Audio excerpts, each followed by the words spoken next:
It is looking better and better, baby. So we got the cams, the intake cam plug put in on this side. A lot of people looking at the front of this think it's a single overhead cam engine, which I get it. It doesn't look like there's a cam here and there's only one cam sprocket on the outside. But that's the cool thing with EGs. They got the cams on the inside. So now that we've got that side done, I can't seal it up because I don't have the half moons who are over here. And you know, that's the one thing stopping me from putting the engine in right now. So, and timing it.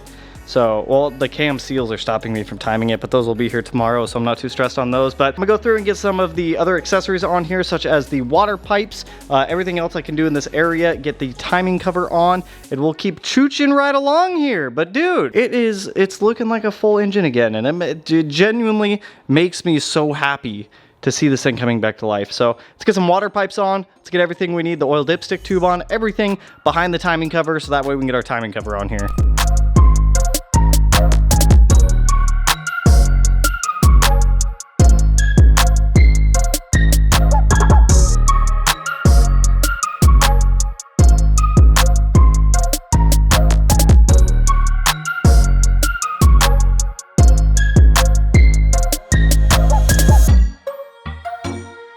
This is as far as I can get on the engine until tomorrow, but it's pretty solid progress. All the timing components are on there, torque down, Loctited down. I need to get the cam gears on, but I can't until the seals come in, which they come in tomorrow, thankfully. So we can get this thing timed tomorrow. The only thing stopping me at that point from getting this engine in the car are the half moon seals. So I put something out on Instagram, see if anybody locally has a set of billet half moon seals. If they do, that means I can get this engine in tomorrow. If they don't, then I'm gonna have to wait till Wednesday when the new ones come in. One other thing with this pan that I'm not a huge fan of is the dipstick tube. I normally with like Killer V ones, you gotta add a little bit of RTV. I mean, this one was no different. You had to RTV it a little bit. Just not a fan. Just not a fan of that. I got my 2018 bumper in, but it needs some trimming to fit the car properly. As you guys know, my front mount intercooler is a literal table and it stops any bumper from going past it. So I need to trim this guy down quite a bit to get this thing to fit. So while I'm here, I'm gonna make the most of my time and trim this thing down. So it's gonna be a lot of back and forth, a lot of cutting with a Dremel. So we're gonna get this thing perfect. I just spent $1,000 on this bumper to have it painted, bought the bumper, everything like that. I still need to get the grill and the fog light guys, but I'm not, we'll worry about that in a little bit. So let's go ahead and start trimming this thing down.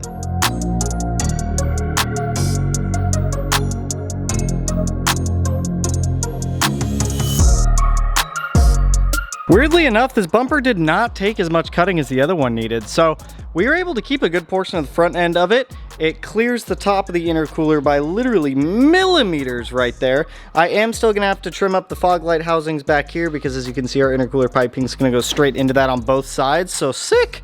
That looks good. I actually like the 18 plus bumper. I thought I hated it. Looks pretty snazzy. There is something I'm debating, and it's that big old snail right there. I'm kind of debating going back down to a 6870. There's not a ton of room in this engine bay for this turbo. So if I go down, if I go back down to a 6870, then I can just leave all the fab work how it is. But with this, we're gonna have to push the turbo back and potentially relocate this and a whole bunch of other stuff. So I'm kind of debating going back down to a 6870 on this car. I don't know, the 7675 looks really good, but at the same time, I can't have a headlight in.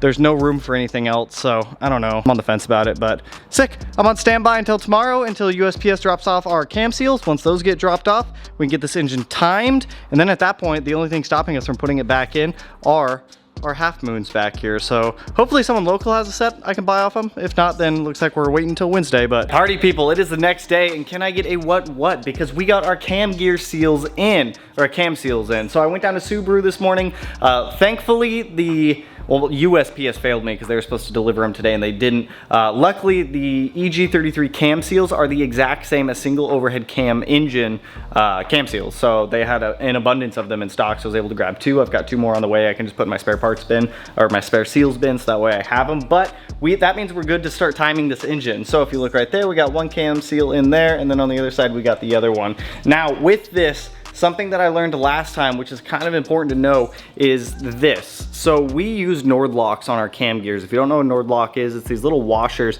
that physically lock and like you cannot remove them without actual physical force for our cam gears, because the first time we had a cam gear failure, it was these guys that backed out with Loctite on them. So we've learned that this engine doesn't necessarily just like Loctite. It needs some type of mechanical force to be able to keep things in place. So let's go ahead and get the cam gears on, get them torqued down, and get this engine timed.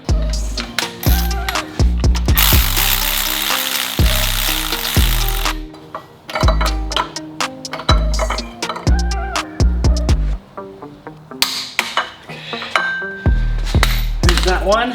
First things first, take this pulley off, line up the cam gears. This guy is actually going to go back to right there.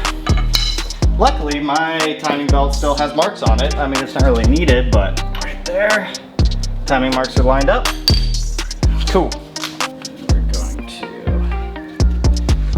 yep, put that guy right there. Lined up, the belt up, onto you, down and around, that mark lines up and over the water pump here.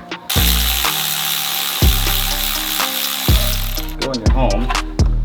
There we go, so right there.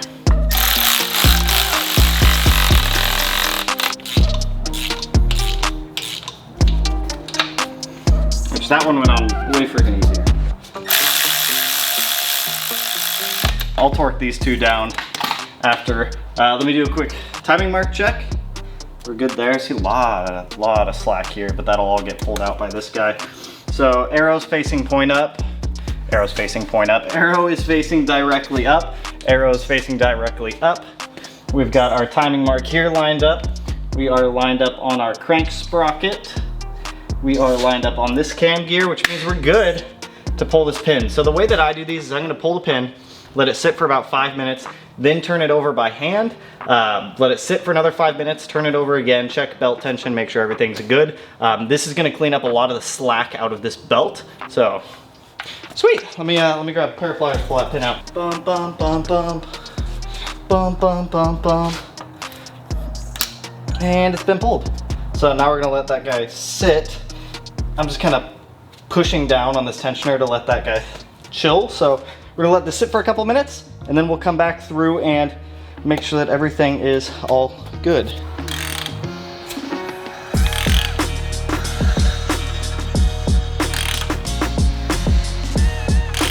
Oh yeah, dude, she got freaking tension on her now.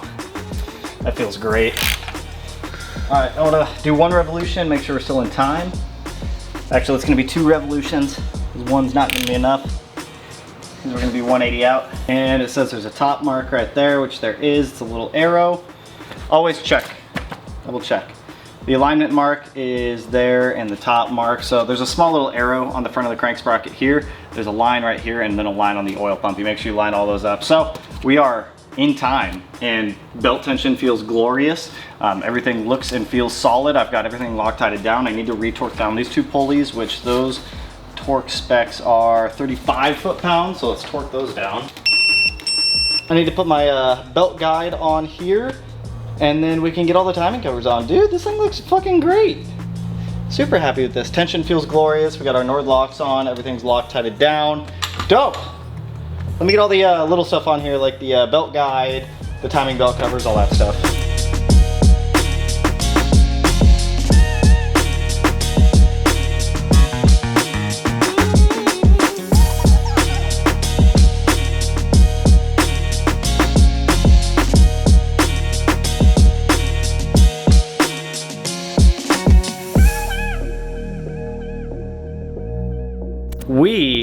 You and I, have a fully assembled EG33 with the exception of the left-hand valve cover because of those half moons. But dude, look at the pure beauty.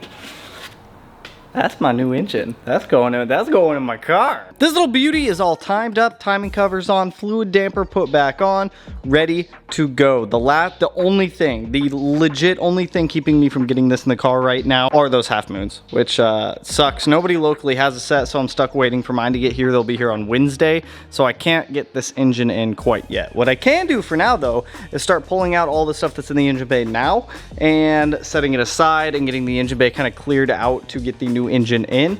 I could, in theory, toss the engine in, but if you've never put half moons in, or if you've ever put half moons in with the engine in the car, it is the worst thing in the world. And with this engine being so much longer, it does not help. So we're just gonna do it out of the car. It makes more sense to do it that way. So let me go through this engine bay, start getting out things like the intake manifold, the turbo, the exhaust manifold, the engine harness, the fuel system, everything that we just mocked up, rebuilt, and got ready to go. We're gonna take it all out now.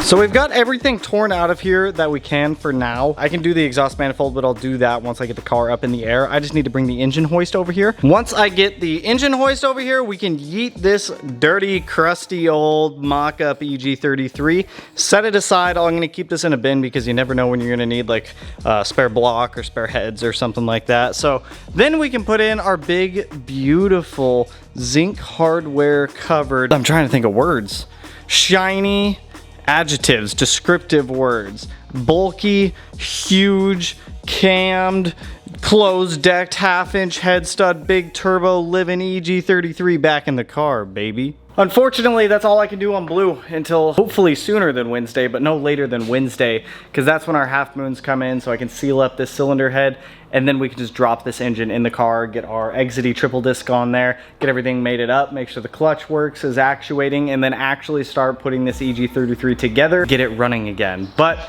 in the meantime, we are going to go back to the house. I'm gonna start parting out the WRX because no one's really shown any real interest in the car. I'm just gonna part it out. I'm gonna buy an EJ255 long block, put a stock motor back in the car and trade it into the dealership for a new WRX. So I think today I'll pull off the side skirts, the front lip, maybe some other small little accessories here and there, but we're gonna start parting this thing out over the next couple of weeks. So part out a WRX. Well, let's go start taking parts off, unmodifying my WRX. And Matt's inverted. What's up, guys? Today on Jackass. So we're gonna start parting out the WRX a little bit. Like I said, I'm gonna do this over the course of the next couple of weeks. I'm gonna buy a completely stock OEM, USDM specifically, EJ255 to toss in the WRX. Then we're just gonna trade in the WRX. I'm gonna leave the whole 6-speed, the 5x114 conversion, the Brimbos, all that. I don't care to pull all that out. I'll sell it at a lower price to someone if someone just wants it with a stock motor and a 6-speed in it. But anyways, we're gonna get the front lip off, the side skirts off. I'm gonna get the wing posted up for trade because I got rid of my old stock wing because it was like super sun faded. So let's start parting out a WRX. What are your thoughts on parting out the WRX? It's kind of the only way you can really go.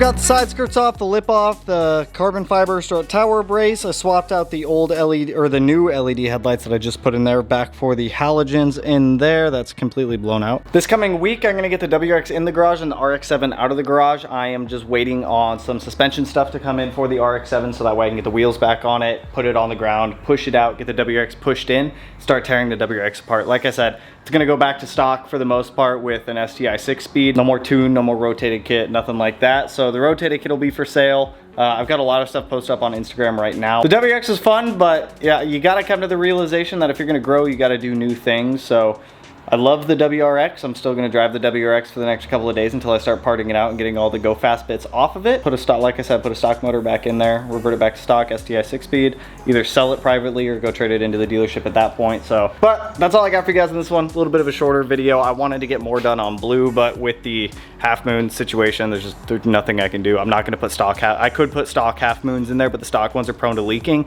and I don't wanna have to tear that engine out again. So I'd rather just do it right the first time. I'm not gonna rush it for the sake of videos.